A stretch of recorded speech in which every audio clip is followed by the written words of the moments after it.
there was no difference of opinion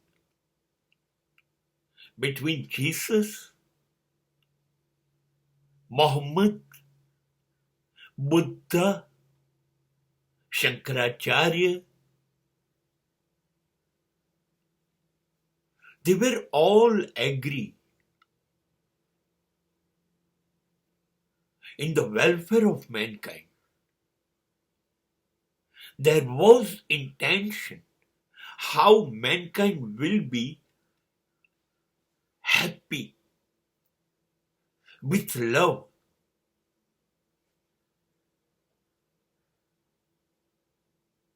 How mankind will live with the values of life.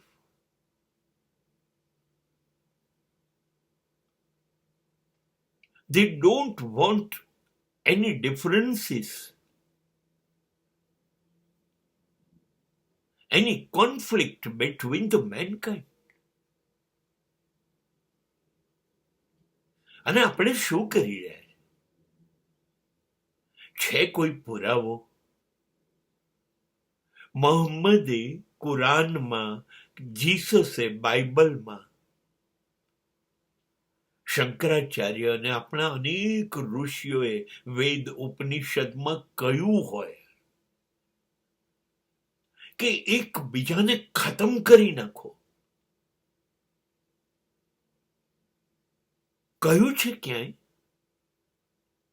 મંદિર, મસ્જિદ, church તોડી કાઢો, આવું કહ્યું છે?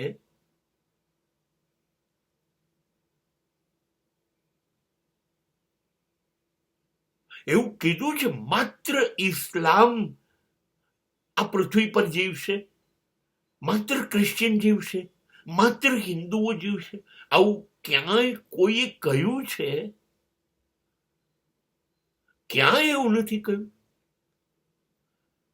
તો શા માટે ક્રિશ્ચિયનો અને મુસ્લિમો 200 વર્ષ લડ્યા અને ધર્મ યુદ્ધ કહેવાય? યુદ્ધ કોઈ દિવસ ધર્મ હોઈ શકે? આપણી અંદર જીસસ, મોહમ્મદ, શંકરાચાર્ય ના બદલે ચંગીઝ ખાન અને સિકંદર ધ ગ્રેટ ના ડીએનએ આવી ક્યાંથી ગયા?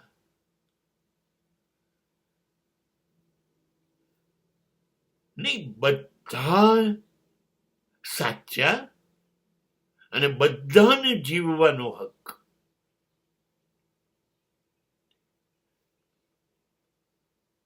કોઈ મહાન નહીં, ના જીસસ, ના મોહમ્મદ, ના શંકરાચાર્ય.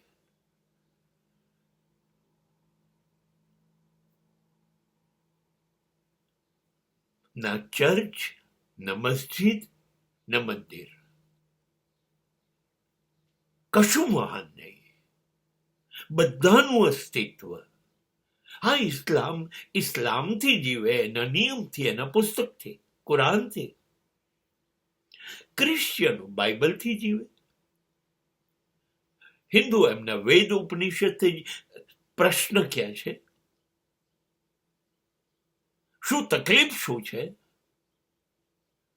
આ જે કરી રહ્યા છે ને, એ ઉપર બેસીને એ લોકો જોતા હશે.